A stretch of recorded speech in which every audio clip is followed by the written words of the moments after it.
Hello, ladies and gentlemen. Welcome to the second podcast on my YouTube channel, RSaba Podcast. Today we have a special, very special guest, Matthew Branch. We're going to be doing this What's going podcast on? on Riverside. I'm going to be doing a lot more podcasts on Riverside. I really like this studio app. Banking on it. Check out his YouTube channel. I'll have the link in the description. It's an amazing YouTube channel. There's an awesome video of him and I reacting to Andrew Tate. It's hilarious. Go watch it because it's funny. And Matt, let's Also, go. Give a quick introduction. growth versus fixed. Oh yeah, that one too. All But right, like, my name is Matthew. you want to laugh? Watch the Andrew Yeah, Tate yeah, one. But yeah, yeah. go ahead. That's a good one. My name is Matthew Branch.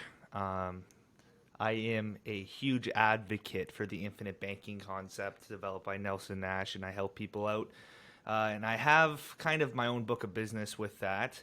I showed Richard how that works. He loves it, and we kind of just been growing ever since. We've been friends for a lot longer time. And yeah, like I have a whole bunch of things on my plate right now, and I'm kind of just going with the flow. Actually, I'm creating my own flow. It's just kind of my flows boom, boom, boom, boom, all over the place, and now I'm here, yeah, getting interviewed by I was gonna say Andrew Tate. Definitely not Andrew Tate. Richard Saba, I'm almost the better same than you, person, Andrew but not Tate. quite. I'm better than you, Andrew Tate. He's better. So, You better yeah, that's compare kind of yourself to that's me. kind of a yeah, but I think Andrew Tate's a little bit crazy sometimes. I think Richard's a lot more approachable than that guy. So Hey, we we do all, better we all than him. have we all have our Now pros and implement, cons. implement, implement his pros, implement your pros, and eliminate the cons. Yeah, if only if only it was that easy. But Yeah, for I would real. love to just sit and have a whole podcast on dividend paying whole life policies. But I'm gonna link Matt's video where he explains five benefits. Was it five benefits of the whole life policy and five what reasons you should open one Yep. right now? He's also going to be Yeah, posting just a 5. There's so interview. many more. Oh, there's an infinite amount, right? Infinite banking. Oh yeah, And he yeah. also That's is why it's going called to be infinite banking. posting, I don't know if it's going to be before or after this upload, a video on Life 180's YouTube channel, right? I will also link that Mm-hmm. in the description. Great YouTube channel. There's a lot of in-depth explanation on how the infinite banking concept works. But we're going to be talking about some more common things today. So, I wanted to Mm-hmm. touch on the current state of the stock market and how that's going and how it seems like we're in the midst of a recession. And I want to know what you think about that, what your plans are for if a recession hits, and how you're preparing for it. Guys, simple as it is, I put my money into the best banking tool or the best savings tool ever. So I have opportunity to grow even more when these things happen. So I'm fully prepared for when this recession does hit. It's kind of, we are heading into a bearish market right now.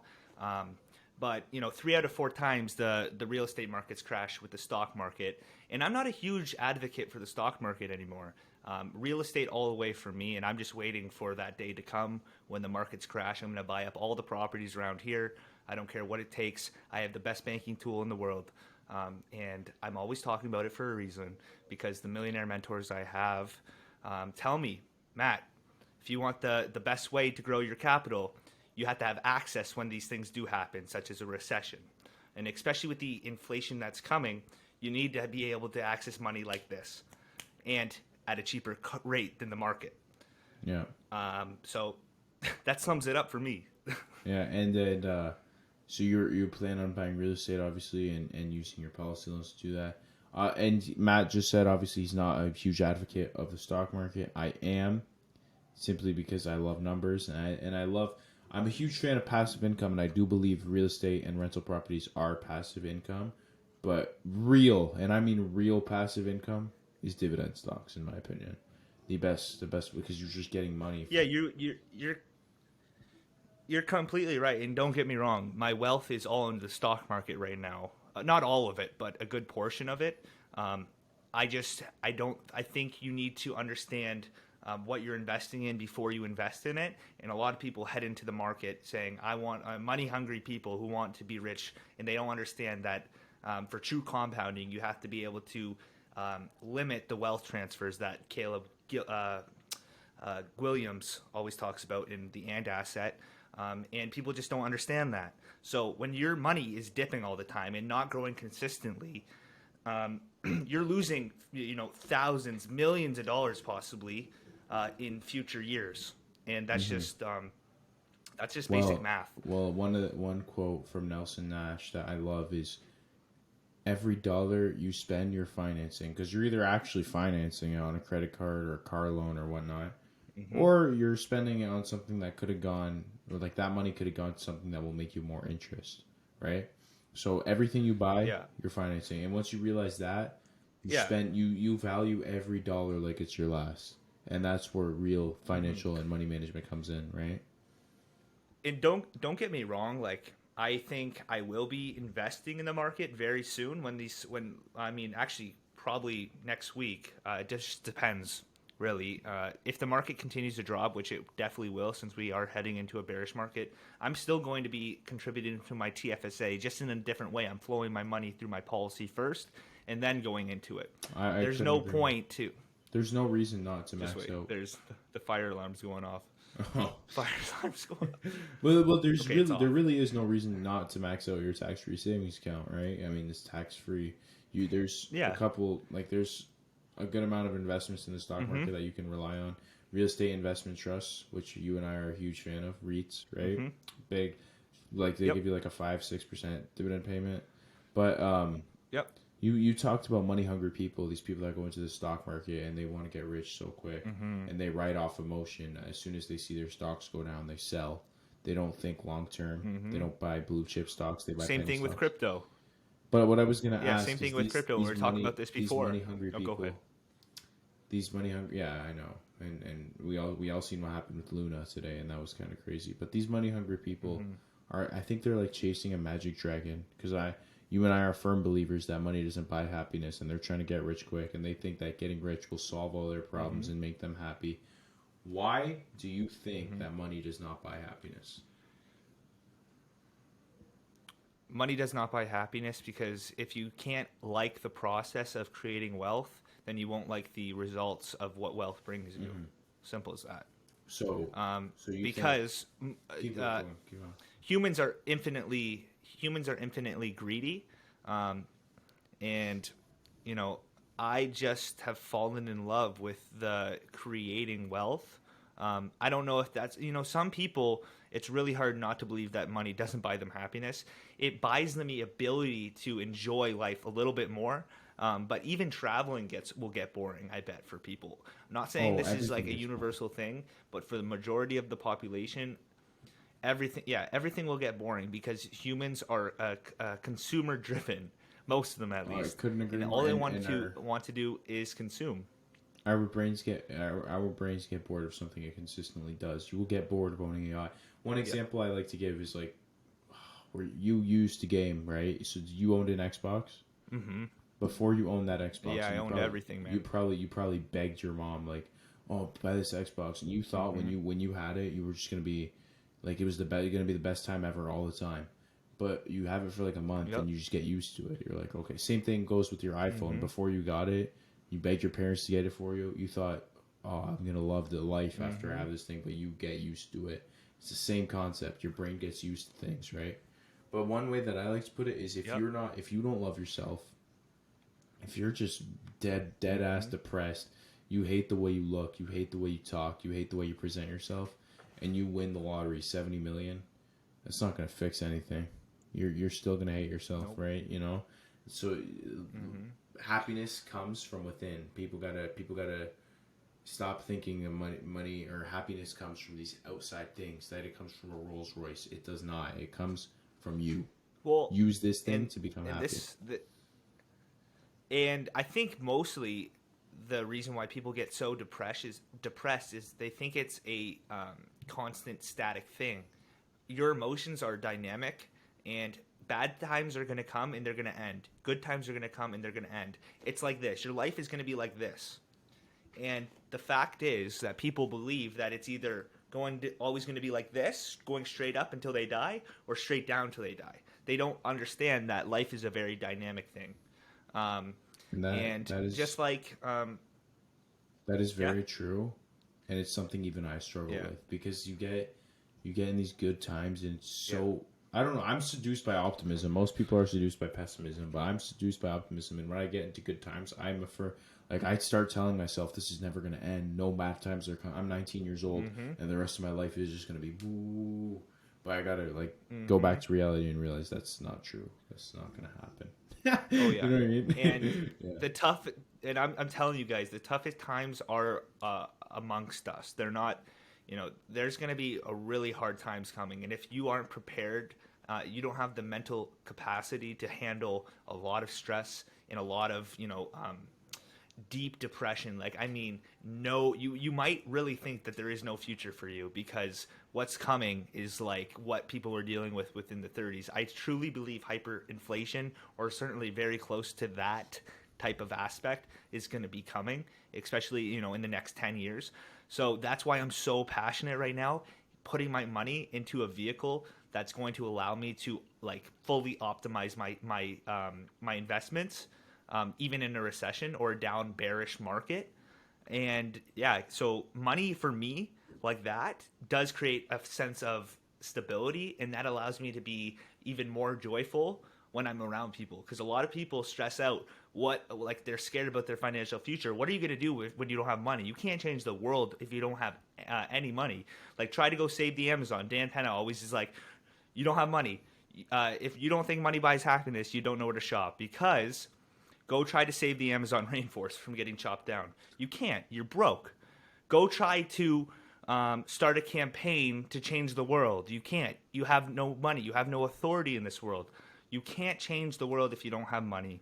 And then you can't, and a lot of people get excited and happy off emotions. And if your emotions are always in a negative mindset instead of a growth mindset, or I should have said fixed, then you're not going to do anything, and you're just going to be like this robot for society your whole life. Couldn't agree more, and that's sadly where most people are. And I'm not saying that to talk down on you guys, because I want everyone to be up. I want everyone to strive for the stars and beyond, because you can. I don't see why not. And I'm relatable too. I'm not saying that I'm honestly, a lot of people, I might say I like what I do, but you can't constantly be enjoying life insurance or finance money. You can't constantly enjoy building a business. It sucks sometimes. You are what am I supposed to be doing right now? You have no one by your side. Most of the time, I don't have anyone to talk to. I have nobody. No one understands me. My family's doubted me.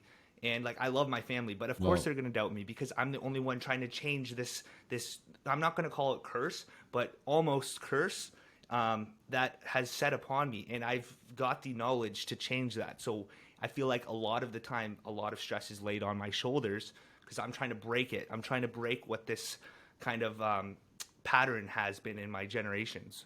Well, successful people are the most lonely people in the world. You know what I mean? Because they can't get along with 99% of people. They spend their weekends rewarding themselves. Successful people don't do that. They just can't get along with these people, right? They just think so. And I'm going to be 110%. Yeah, I'm going to be 110% honest, guys. If you're a man watching this, even a woman, you guys need to be building. Men are better building. They're more excited. It doesn't matter what you're building.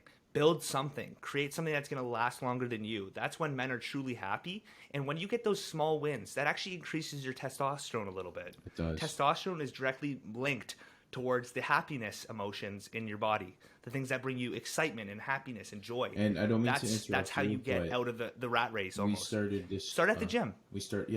In that gym, the lifting weights will directly build your testosterone. Testosterone is, I think, the success hormone for men.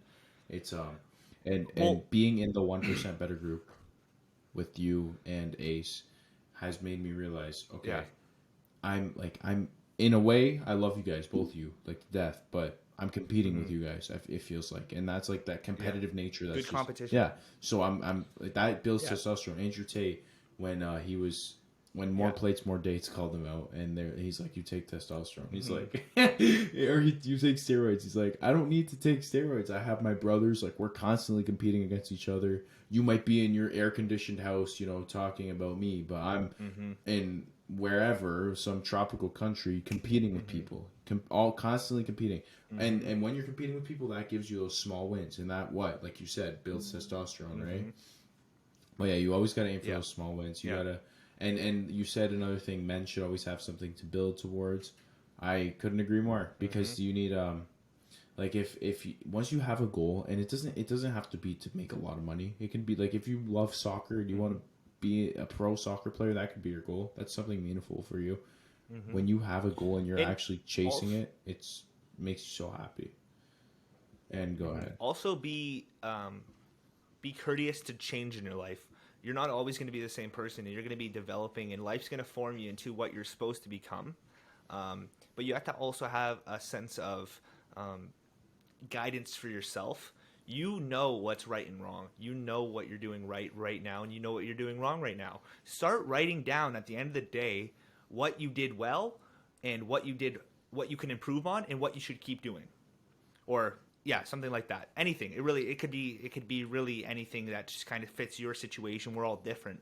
But that's simply what I did. I just started saying, what did I do well? What did I do really bad? Yeah, and you know what? And I started changing. I as always I go. write down the things I want to do, but I never write down the things that I'm actually doing. And the fact that you just mentioned that, I'm surprised you never mentioned that to me. I'm going to start doing that, because that sounds like a really good idea. Yeah. But one other thing you said was you got to be open to change. I never really thought of it. You got to be open to change, right? And I know you don't agree with everything he says, but Grant Cardone, he always preaches how rich people are always moving. They actually don't own a house they live in. All the homes they own, other people live in, or are leasing, right? So they what they do is they rent. They rent for, like, they'll live in Florida for 6 months. They'll live in Luxembourg for 6 months. They'll live in Romania for 6 months. They're constantly, they can't, as soon as they feel comfortable where they are, they move, because you can't. They don't like that. You need to be constantly uncomfortable. I like that. Yeah. I know you like do, that. because I know you don't agree with everything Grant Cardone says, but I feel like that's one thing you definitely could agree with.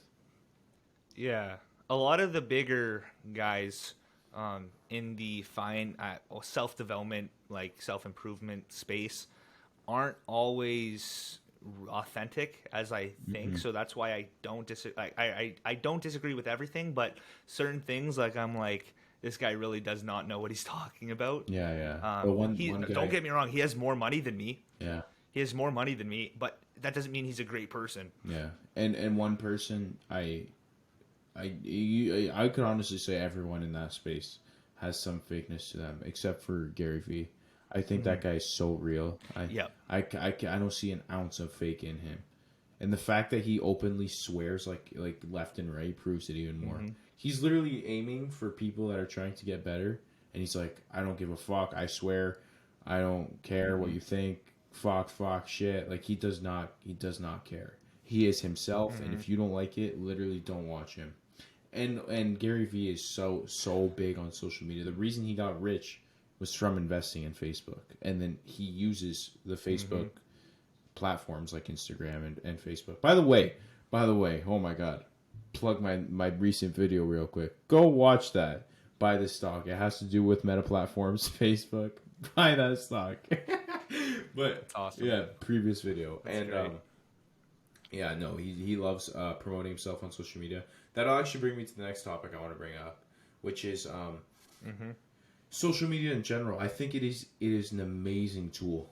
The sad part is it's kind of symbolic, because it's how the real world works. The rich people use it to produce, and the poor people use it to consume, just like the real world. Rich people produce Nike, they produce Under Armour, they produce Apple, they produce Microsoft, they make the products. Poor people consume it. It's the same thing with social media. Who produces the content? The people that are making the money.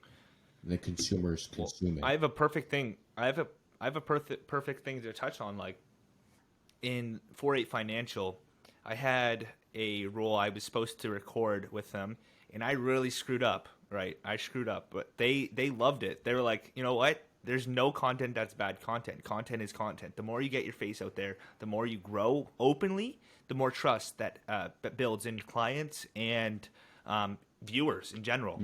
When you show like that side, and you're literally everywhere they look. Like, look at Andrew Tate. Andrew Tate is everywhere on social Yeah, media right now and he because he has purposely, 10 yeah, accounts, exactly. and he doesn't.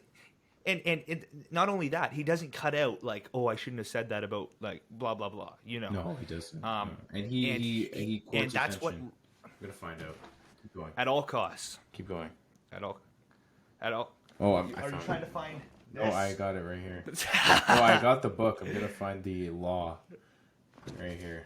Wow, that was quick. Right here, guys. Law number 6 in 48 Laws of Power. What does that say? Court attention at all costs.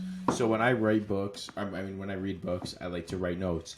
And the note that I wrote for that one was I literally wrote 2 names, Jake Paul and Conor McGregor, and then I stopped because that's all I need to know. What do they act like absolute buffoons and do stupid stuff that they know people are going to hate them for just because it makes them money. Conor McGregor doesn't need a promoter. Jake Paul doesn't need a promoter. They are their own promoters. They have so much power in their sports. Like, Conor McGregor's not even that good at what he does. Like, he is, obviously. He's one of the best. But, like, compared to Khabib, who kicked his ass, he's nothing. But the reason he has so much more money than them is because people want to see him fight. Because he courts attention. Same thing with Andrew Tate. If he might not be even close to Warren Buffett or Bill Gates, and he might not even actually believe that reading is like for people with slow brains, because he said that, but he knows saying that will make him more money, so he does it. He doesn't care. And money is power, right? So he's all about courting attention. I love it. Yep. And I agree with all that. I have nothing to add. And then I posted my video on why the education system wants you to be poor, and one of my friends called me. He's like, "Dude, why are you calling yourself a hyper intelligent alpha male? What does that mean?" And I'm like, "Dude, I use hyperboles to court attention. I don't care." The fact that you asked me proves that it crossed your mind and you wanted to talk about it. So it means you might talk about it with someone else, which means I'm being talked about, which means I'm courting attention, which is all I care about. Yeah. I might not actually be a hyper intelligent alpha male. I don't care. You know what I mean? But yeah. Yeah. The more you say something, the more it becomes real. Yeah. Except for height, guys. If you guys are short, I'm sorry. That's like I'm 6'7". I'm 6'7". 225. Yeah, I know. 50-inch vert. But okay, Maybe not the 50. I was gonna say, dude, where's your NBA contract? But I'm playing. it's actually crazy because some of the guys in the NBA are actually that tall. Not 50-inch vert, but they have like 45, 48-inch verts. It's like, holy shit. And dude, LeBron. Yeah, like, even Michael Jordan. Or like Zion. And yeah, all these guys. And this is like universal.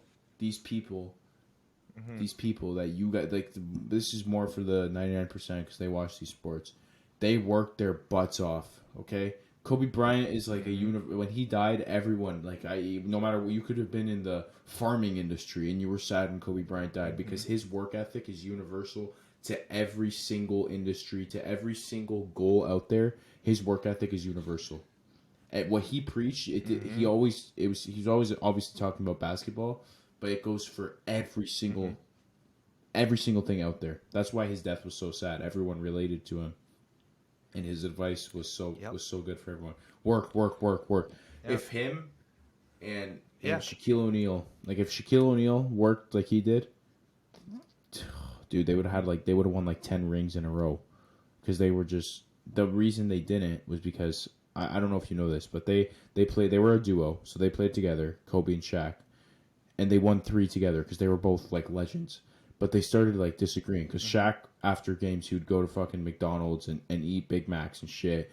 And Kobe was in the gym. Like right after a game, he's in the gym working. He's waking up at 4 a.m. So they started disagreeing like on a mental level, because like Kobe's like, work harder, and Shaq's like, yeah, dude, just lay back. But if Shaq had Kobe's mindset, Shaq would have been the greatest basketball player ever, because he was so dominant and he was just fat, gaining weight, right? Just eating Big Mac. So, you know, it goes to show like what hard work could do, especially if you have genetic talents like Shaquille O'Neal did, and a lot of people do, man. Yeah, or Matt Branch. Exactly. Like, you have the potential. You noticed your potential. And Matt constantly tells me he's dumb. He's like, I'm dumb, dude. I'm not smart. Some of you are Yeah. already smart, like smarter, more literate than us, Like, better function with numbers than we do, and you're not doing anything with your potential. I don't get it. I don't understand why. yeah. But look at yourself like Shaquille O'Neal, and realize what you could I do. just I have the ability to take action. That's the difference Yeah. between me and most people. Hmm. Is the ability to take no questions asked. I'm going to do this. I don't care what either people are going to think about me or the outcome, Yeah. because I understand that life is an experience. It's going to mold me into the person I need to become to get to where I need to Well, go. 100%. I have like this And spiritual part of me. I have this spiritual part of me that it's faith based, right? And I just truly believe that I will be successful as long as I'm actively taking action towards those steps. You're not going to go anywhere. Like, God's not going to give you these opportunities if you don't want them truly. a lot of If you people, work for something, it's gonna come to your life no matter what, a lot of people, in some aspect. well, a lot of people do believe that something's just going to magically come out of the sky because they're just Yeah. they're so scared of taking action, and the reason is because they're scared of failure. Not even that. They're lazy. Yeah, They yeah. want But they like you want to believe said, that like more you because said, then it gives them yeah, dopamine hits. yeah. Like, oh, I'd rather believe that, and they truly believe it because they just constantly tell themselves that. I'd rather believe that than actually put the work in. But like you said, you are good at taking action, and the core reason, if you attack the root of that situation, it's because you're not scared of failure, and that's what I tell people. Like, stop. There's no reason to be scared of failure. Obviously, you're not perfect. Like we Yeah. talked about this yesterday. You still hesitate on some sales calls because you're scared of the failure Yeah. aspect. But become comfortable with failure. Like, you and I are not perfect. We still fear failure some because no one wants to fail. Yeah. Don't get us wrong. Yeah, we're not. Don't get us None of wrong. us are Like, my perfect. Yeah. ego, a lot of people think I'm very egotistical, but I'm really not. I'm just speaking my mind. And sometimes I fail to communicate that properly, but it always comes back better in my way because at least I'm saying what I actually meant. I don't say anything I don't mean. But Really, people I don't don't like say that. anything I don't mean. If I say something, and people don't like that, but the people who do it, it attracts the right people in my life. Well, John Lennon said, "Honesty won't make you a lot of friends, but it'll give you the right ones." It's that simple. Exactly. And that's why successful Exactly. people are lonely. I will constantly tell you guys this is why successful people are lonely, because it's just so rare. Like, okay, look, success is not how good you are at singing, how good you are at basketball, how good you are at making money, how smart you are, how good you can. It's all up here. It's your mindset. Really, like the core base of every successful person is they have the same mindset. Whether you're an actor, whether right. So the mindset is so rare that you're so lonely because of it, right? Like, I honestly, besides you and like Ace, when in regards to 1% better, no one. There's no one on my phone texting me, and I'm not asking for pity. I don't want you guys probably don't want to talk about how to get better and how to get rich, but then again, I don't want to talk about clubbing, so that makes sense. It only makes sense, and there's no hate Yeah. directed towards 99% when I say that. Not one bit. That's just the way it is, right? I'm not perfect. Like, I still have yet to get rid of a lot of people that don't serve a purpose in my life. And they actually, I'll hang out with them, but then they'll go talk behind my back. Yeah. And I'm okay with that. That's human nature. I'm not completely, obviously I'm not okay with it, but I know that's going to happen, especially what I'm doing right now with my life. When we talk about millions and billions of dollars here, of course people are going to be like, this guy's a joke, because how is that possible if it was that easy? Because I make it sound like it's easy, because if I'm like, oh, it's going to be really hard, then I'm going to subconsciously trick my mind to thinking that it's impossible, because it's going to be it's near next to impossible for a human to do what these people do. Well, Not because it's a very simple task, but it's very hard. Well, I want to build on what you just said. The literal very first step to achieving vast wealth, vast success, is believing you can do it. And the more you believe you can do it, the better chance you have, really. So the fact that you think it's easy, like, it's all in your mind, guys. You think quitting vaping, quitting nicotine, it was easy once I thought it was easy. That's it. Well, I'm like, okay, this is easy. I truly believed in my head it was easy. Oh my God, another example. 5-minute mile. Run the 5-minute mile, or it might have been something else, 4-minute, I don't know. But point is, everyone thought it was impossible until someone did it and they realized, okay, it's actually possible. and in their brains they unlocked the fact that it was possible, and everyone started doing it left and right. You know what I mean? Because once you realize it's possible, I can do it, or it's easy, it's not hard. Yeah. It creates a new sense of mindset that it's actually, because once you believe in yourself, it's possible. If you don't think you can become a millionaire, you just won't, right? So that's why Matt is always he truly believes in his head he can do it because he can and he will, and that's why he sounds cocky. I talk billions now. Oh yeah, Well, and you should. I talk billions now. Like, It's I'm gonna be totally real. Like, it's for right now. Like, it's very realistic for $1 million to hit the bank for me. Oh, dude, It's I just think about my applying parents. I action think my now. parents are. But $1 billion is I shouldn't have said that. yeah, billionaires. Million. I'm probably gonna cut that out. Yeah, no. I think I don't know, but like my point is, like most of your parents are like if you're in like even lower class at this point, if your parents own a home and have like some RSP retirement savings, they're probably millionaires at this point because $1 million is not a lot of money anymore. Yeah. It is not. Like I really hope. Well, their homes are worth about 600,000. Yeah, dude. Maybe on average. Like the average home is like 850, ain't it? Yeah, dude. 700,000. Like, it's kind of crazy. And like if here. you just have some retirement savings, or you've been investing in your RSP your entire life, which don't do that, but but there are dude, benefits to RRSPs, but like not totally, not totally, not like the traditional way and whatnot. Yeah, but in terms of in terms of growing wealth, like the government tells you, that's not what you should be using it for. Yeah. No, 100% not. Yeah. But another thing I wanted to touch on is your current what you're doing in life right now, because you are a full-time entrepreneur, and a lot of people think entrepreneur means unemployed and you don't go to school, which it's entrepreneur is a mindset. But I do want to talk about how you don't go to school. So what was the thought process you're in grade 12, you're in high school. Why did you decide not to go to post-secondary education? Because I have an older brother. Actually, I have two siblings, and they're both not where I want to be. They both went to school. Actually, I have a big family.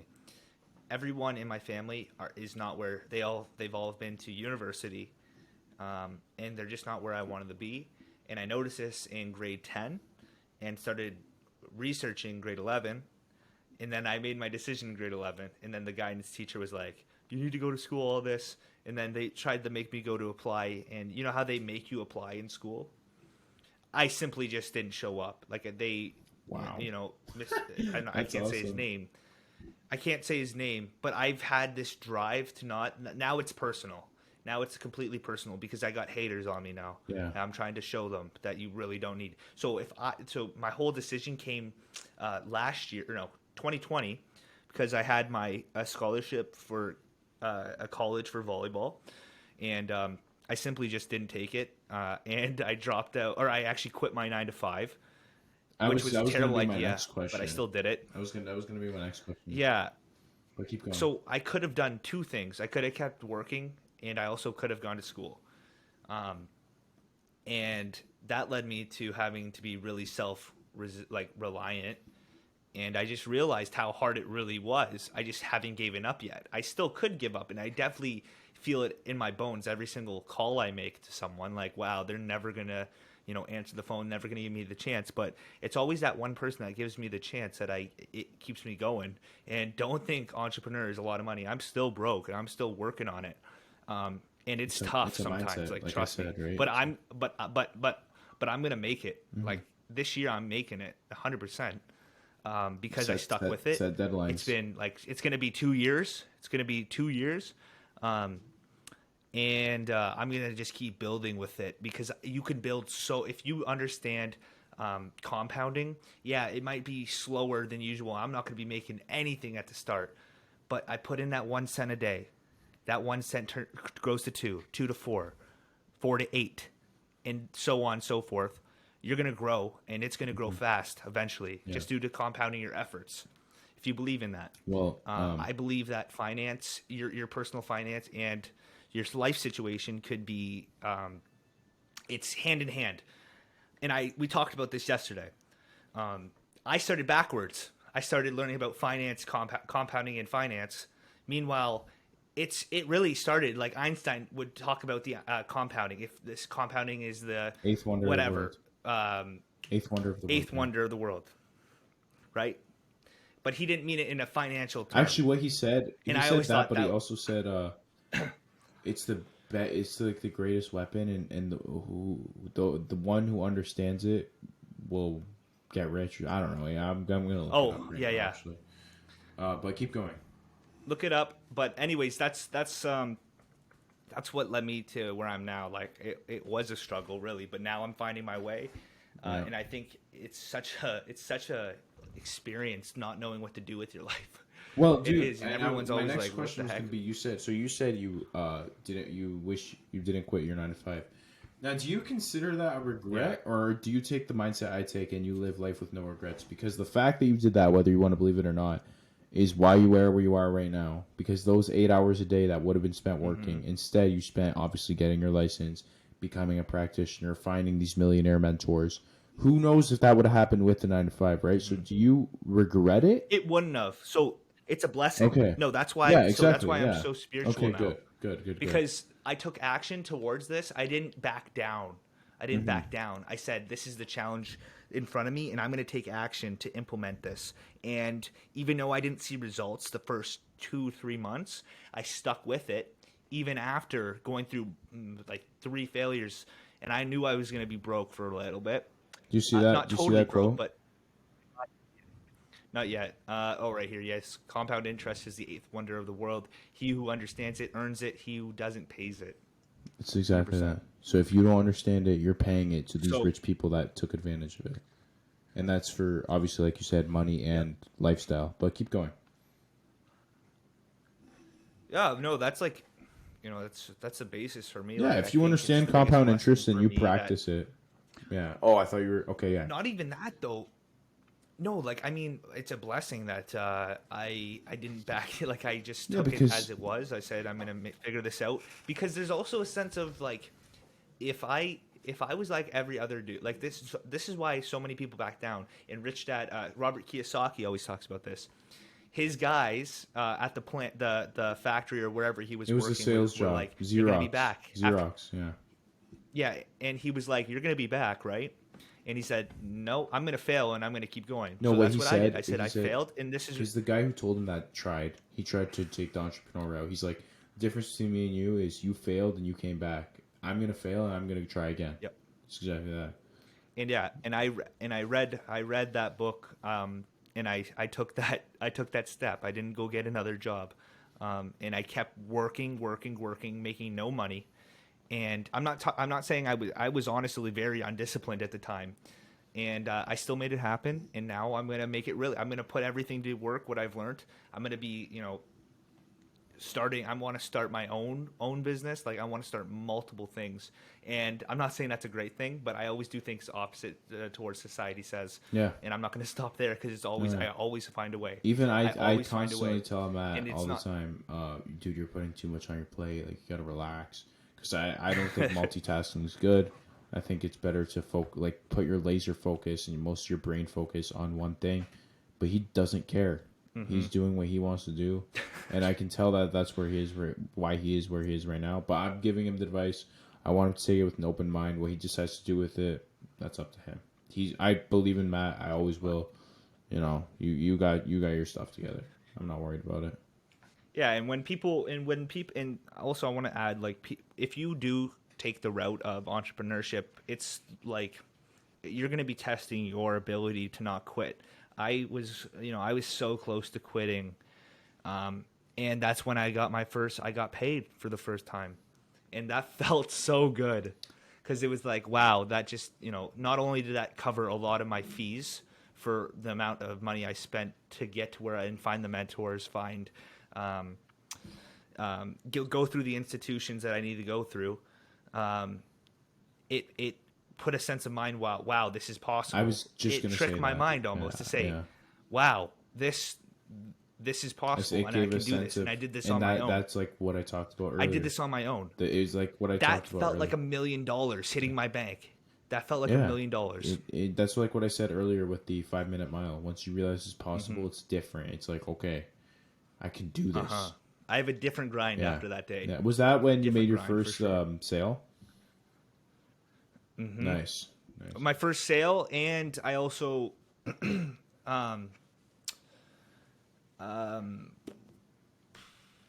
yeah, like well, yeah, we'll just say that. Yeah, because We'll make my I first know it sale. was like a referral, but like, it was you pitched the sale. Dude, no, yeah, yeah. Well, like not only that, like it still felt Yeah, so good, dude. because you Like realize, that's and we don't have to discuss the actual dollar amount, but what we can say is, it's you didn't trade your time for money. You made abundantly more than what most people make in a week, and you did it based off yeah, of Matt Branch's performance in selling something. Now, with that in mind, you're yeah. building your ability to sell things, and once you get better and you start selling things left I'm and learning. right. So, like imagine making four figures, off like 3 hours of work. Yeah, Now exactly. learn how to duplicate that, But the thing is, and you could do that a lot in the business. thing is, it took you so much work to be able to do those 3 hours of work. Now, you're still Yeah, working, like we said, the compound effect. it's Like, the 80 yeah, 20 rule. yeah. So you're still working, and then soon, soon you'll be having these 3 hour works where you're making 5 digits, even where people that are richer than your first client are buying what you're selling, and you built your selling ability Exactly. so much it's like second nature at some point, and then boom, you're just making money left That's and the right. point. Yeah. Yeah. So these listen, what this is a quote I invented. I've never heard it, but I said the richest people in the world work the most unpaid hours. And Robert Kiyosaki in Rich Dad Poor Dad, his rich dad, when he first started paying, he's like, I'm not giving you a paycheck because you can't get used to being paid to work. You must work and not expect to get paid. You're just working to get better. People don't do that. They work. Their idea of work is going and punching in and working for 8 hours and then trading those 8 hours for money, and that's like beyond. And you're talking to someone that works 9 to 5. So I'm telling you this. This is how they all think. This is how all of them think, and they think they're gonna get rich off lottery tickets and the casino. If they get lucky at the casino, they just spend all that money at the casino again. It's like a rat race mindset. They're stuck in the matrix. I can't believe it boggles my mind. But, the fact that that I think, well, what was it, that video you showed me, that 70% of billionaires, their first job was in sales, because you gotta learn to not trade your time for money, but get paid based off And your performance. sell yourself. You have to learn. Yeah. Well, you have to learn how to influence people. Well, How to Win Friends and And Influence if you People could sell, is a good book. This is another really good book I read. I was kind of disappointed with this book. It's called The Art of Seduction. Now, it's a good book, but I was kind of hoping he would touch on like how to seduce people, not just the opposite sex. But all he talked about was like how to get laid, and I'm like, dude, you're gonna teach me how to sell shit or what? You know what I mean? But yeah. I don't even need that, bro. No, I'm like, Yeah, no. I just wanted to learn. I I'm just just wanted kidding. to learn how to sell stuff. But but like still the skills that require you to get laid, I think, are very similar to the skills that require selling things, because you're persuading people, right? You're persuading them to your way of thinking almost. Like with that realtor we met, the top 1% realtor. No, I'm not going to say his name, but he the best realtor in the county that we live in, or the town that we live in, and he's telling us stories about how he was getting laid left and right in college and high school. It's universal, right? If you're good at one of Yeah. these, you'll be good at the other. And he hasn't even read the book. No, he was just a born salesman. So is Jordan Belfort. That's why. Yeah. That's how he built. Like, besides all the illegal things, he initially built his wealth being a stockbroker. He sold stocks, made commission. And the movie's hilarious. The way he sold them he's just selling shitty penny stocks to people, just promising them nothing. He's promising them wealth, and he's just making stupid commission off of them. A lot of salesmen are con artists. I don't like that. I honestly wouldn't find any joy. That's why Keep going. I left my old company, Yeah. like for that reason, or not even. I wasn't really in it, but I was thinking about being in it. and I left right away because you have to believe in what you're selling, and also I'm honestly too honest sometimes, and I will just say how it is, and I will lose a sale to benefit the person. 100%. I would not be, and that's how I lead. I lead I would rather be a like homeless that. man than get rich conning people. I don't like that. It's just not good. Now a lot of people are rich conning people, but if you are a firm believer in the afterlife and what most people believe in heaven or hell or whatever, then it won't be good, and you're losing your soul. It's basically selling your soul. You are basically selling your soul if you just get rich conning people. I don't believe in it. That's just me. But if I'm going to wrap up this podcast soon. I think my last one is a bit too long. Is there any final notes you want to make, Matt, before I get this one wrapped up? Yeah. If you're thinking about getting into entrepreneurship, throw yourself in the shark pit and fight your way out and build. Or another analogy is, gather up your plane parts, throw yourself, and build the plane as you go off the cliff. That's how you do it. Oh my god. This is not financial advice. We are not financial advisors. Anyways, guys, I think that's it for Matt. That's it for me. It was a good podcast. I definitely want to do this one again. But peace. I hope you guys comment. I want some shares. I want some likes. I want some subscriptions. It's been real. I want RSaba 1,000 podcast, views. 100%. Get 1,000. Podcast number 2 wrapped up. All done. Thanks, guys. Peace.